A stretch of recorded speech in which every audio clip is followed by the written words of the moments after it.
જય આદિવાસી, જય જોહાર। મિત્રો, હું કૌશિક વસાવા, ગામ ગામકુવા, તાલુકો નાંદોદ, જિલ્લો નર્મદા, આમ આદમી પાર્ટી। તો મિત્રો, હું વાત કરી રહ્યો છું જે આજ રોજ તારીખ 13/8/2025ના રોજ જે ધારાસભ્ય શ્રી ચૈતરભાઈ વસાવાની જે સુનાવણી હતી, જે એમનો જે 50મો નંબર હતો તે 50મો નંબર આવી ગયો અને ત્યાર પછી જે તારીખ પડી એમની તે આગામી 28/8/2025 તારીખ લંબાઈ છે।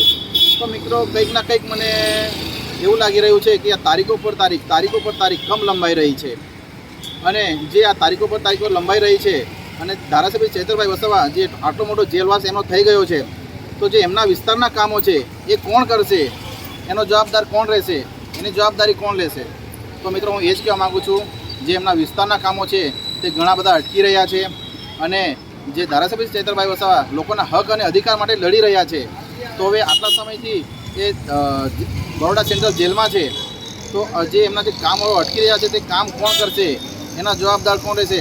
જનતા એનો જવાબ માગે છે, જનતાને જવાબ જોઈએ છે કે જે એમના કામો અટકી રહ્યા છે તે કોણ કરશે।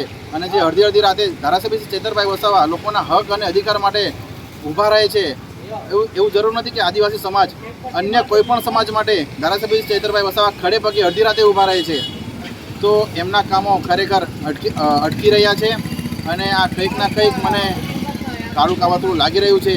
અને અમને આ જે ન્યાય મંદિર છે, અમદાવાદ હાઈકોર્ટ છે, અમને એમના પર પૂરેપૂરો વિશ્વાસ છે કે ખરેખર ચૈતરભાઈ વસાવાને ન્યાય આપશે એવું અમને લાગી રહ્યું છે। જય આદિવાસી, જય જોહાર, જય હિન્દ।